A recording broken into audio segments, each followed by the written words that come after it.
So the first question of concern was if it was appropriate to bring a bearded dragon to a holiday festivity, and should the bearded dragon be seated at the adult table or the child's table?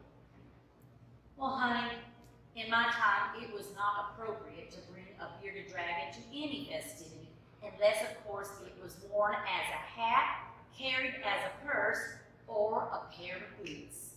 I hope that answers your question, maybe not in the way that you wanted it to. Now, the second question was involving cookies for Santa Claus, and well, Mr. Jack, you are assuming that you're even going to be visited by Santa Claus, and I do appreciate your optimism, sir. Now, is it appropriate to put cookies and carrots on the same plate?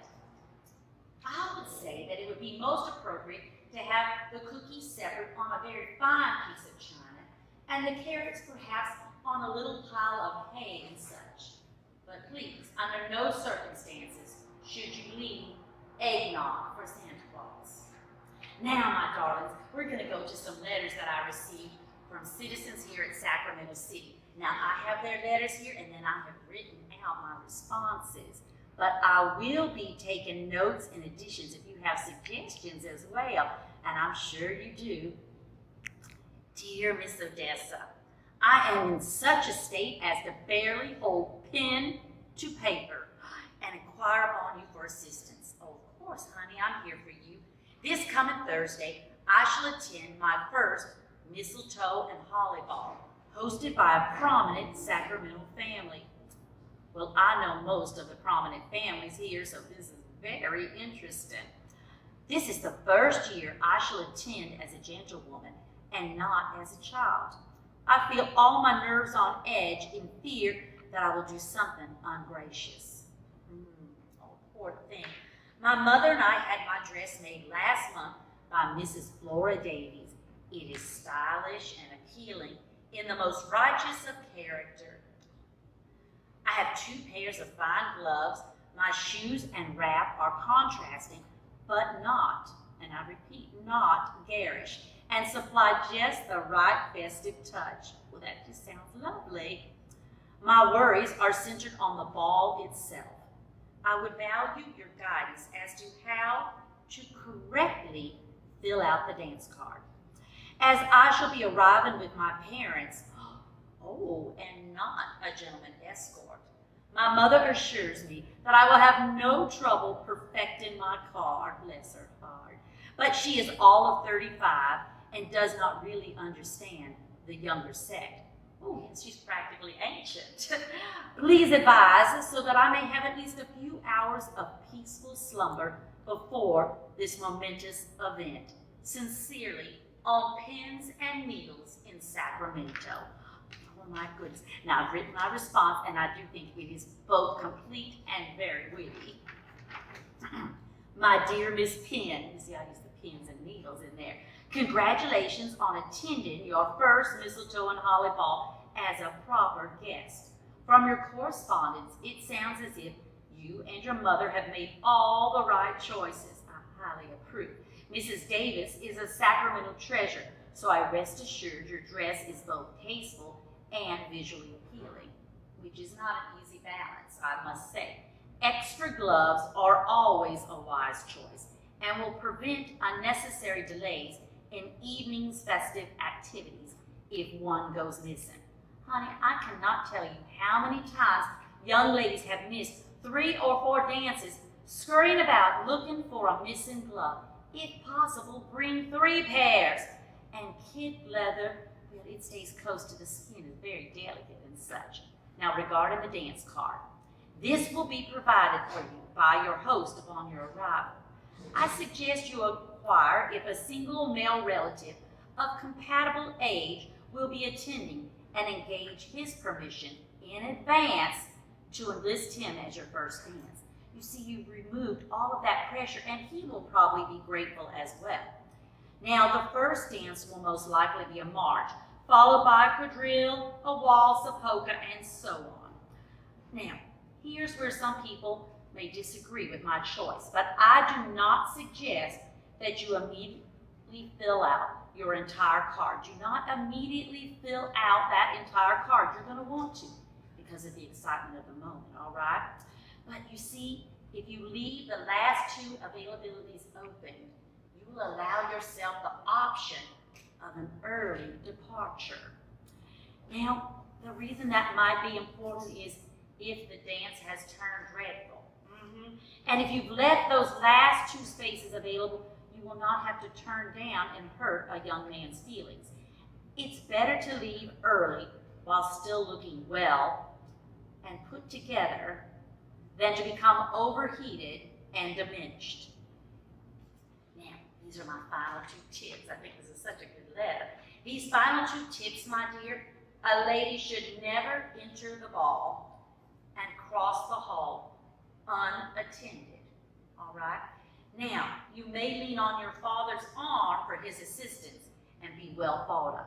I have seen young ladies occasionally walk across in groups of 3 with their arms locked, but I do not encourage this behavior. Also, never, under any circumstance, allow a gentleman to place an ungloved hand upon your waist. Do you hear me say that? Never. An ungloved hand. Now, he may have for some reason lost a glove. I do not know why that happens. Perhaps it became singed. Perhaps it has eggnog upon it. He may use a handkerchief. If he has no handkerchief, you may relieve yourself of the obligation of dancing with him by saying that you need a cooling beverage. That way no one's feelings are hurt and you are not, well, the part of rumor and scandal. Now I hope you treasure your upcoming holiday outing. All the best, Miss Odessa. So that's my first little letter. I think it did quite well. You see, it's very important that you present yourself now as a young lady and not run about as a child. Our second letter now, let's see. This one now is quite brief. Dear Miss Odessa, is it proper for a lady to drink eggnog at a holiday party? I want to be appropriate, but I do not want to appear as if I am unjoyful or arrogant. Well, nobody wants to appear like that. My best friend, Mary Catherine, said that it is acceptable to have a small ladle if offered by the host, but it is impolite to solicit the beverage yourself. Please advise. Yours truly, Noggin Confused. I do like that. Oh, that was very cute. Noggin like your head, and then also the eggnog. She's a very witty young lady. And I tried to keep my answer brief, but you know I am very verbal. I appreciate, oh, dear Noggin. See how I brought that back into that? I appreciate the directness of your letter and shall follow your lead. Yes, you may partake of a small serving of eggnog when offered. But be forewarned, my young charge, it carries with it powerful spirits that have been the undoing of many a fair maiden. What you may not be aware of, young readers, is eggnog is filled with, oh, it could have anything from brandy and rum and whiskey and all types of spirits. Oh my goodness, and then along with 18 egg yolks and egg whites and heavy cream, you could probably start having visions with that. And on the topic of emboldened beverages, remember, no gentleman whose breath or clothing smells of strong drink should be allowed to escort you about the dance floor. You do not want to be seen with a buffoon. You have every right to refuse and remove his name from your dance card. Now, you might want to remove his name discreetly if he is of shy nature, but if he is acting brazen, be gallant and bold in the removal of his name. It will warn other young ladies. I suggest to avoid all distilled conflicts while attending holiday parties this season. Seek out an iced punch or mild cider to keep you refreshed, but still clear-headed. You will be dancing many, many dances, and think about it. You arrive, it's cool outside. You go inside, it's very warm and festive.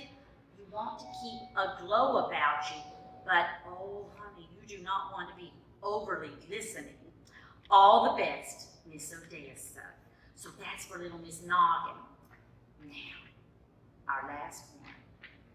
This one involves the art of giving and receiving gifts. And it truly is an art form. Now, I know some of you had inquired about having an unpleasant mother-in-law. I think that could take us back to the eggnog issue. If your mother-in-law is, shall we say, of an unpleasant constitution, perhaps greeting her at the door with an entire flagon of eggnog, saying that you prepared it especially for her, and she would appear rude not taking it, I guarantee that she will become more pleasant as the evening goes along. Or perhaps become completely silent, which might even be better. All right, now here we go with the last one. Dear Miss Odessa, please forgive my desperate approach, but I am in need of your most immediate counsel. As we near the holiday season, I do not wish to be perceived as a young lady of questionable constitution. Everyone is worried about how they're perceived. That's going to have to be a different letter I will have to write. But I am in a most upsetting quandary. Oh my goodness. My plight involves two gentlemen who are both upstanding citizens from good families. Both show great prospect in the opportunities of employment. Oh my goodness. And both are actively seeking my complete affection. Oh my. As of this missive, I'm still undecided as to which shall receive my support, but that is not the reason I'm seeking your advice. Oh, so she's not seeking it as a matchmaker. The holiday season means that gifts shall be given and received. Oh, I do love gifts, I must say. My mother and I have already attended to the gentleman's gifts, each a red scarf of soft wool. My concern is regarding the gifts I will most likely be receiving from them. What is acceptable so as not to show favoritism or rudeness? Please advise post haste, for I grow more agitated with each passing day. Yours most sincerely, Double Trouble. Oh, that's quite nice, aren't they? Everyone is just very dramatic in their writing, aren't they? Now, here's my response. And, of course, you might have some suggestions for me. Now, dear Double Trouble, giving etiquette in the holiday season, oh my goodness, gift-giving etiquette in the holiday season is often overlooked. So I gratefully appreciate the opportunity to address this activity. People forget good manners are never out of style. Your choice of woolen scarves for the two suitors is a tasteful and thoughtful selection that shows care and thriftiness of person. And now, if you had chosen silk scarves, ooh, that could be scandalous, all right? The red color expresses a playful outlook. I feel certain both gentlemen will feel rewarded, but not become overly boastful upon the receipt. I just wrote such a good response. Regarding the gifts that you can expect, because I do think, given that both of these are young men are courting her so actively, she will be receiving numerous gifts. I suggest you take the lead and guide the suitors toward the items you wish to acquire. Books, flowers, and confections are perfectly acceptable tributes for an unattached lady to receive. December is not the best month for flowers here in Sacramento City, so I suggest you follow forward with literature or sweets.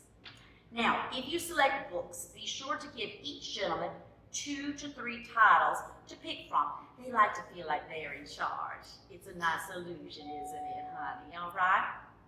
Now, if you let them, if they choose the books that you desire, oh, that will be even better. So if you've given them a list, well, you're guaranteed to get what you want. But give them each a different list to avoid duplication and the awkwardness of returns. Now, regarding confections, this is one of my favorite parts. We have several notable shops here in Sacramento that provide lavish assortments. But again, please give each young man 2 to 3 choices of equal expense. Don't give one truffles and creams and the other some penny peppermints. No. Always go, top drawer. You should not accept an expensive gift, such as fine jewelry, furs, or silver tea sets from a male person who is not your fiancé, husband, father, or direct family member. Now, godfathers, elderly family friends are well viewed as exceptions. Now, this is very serious.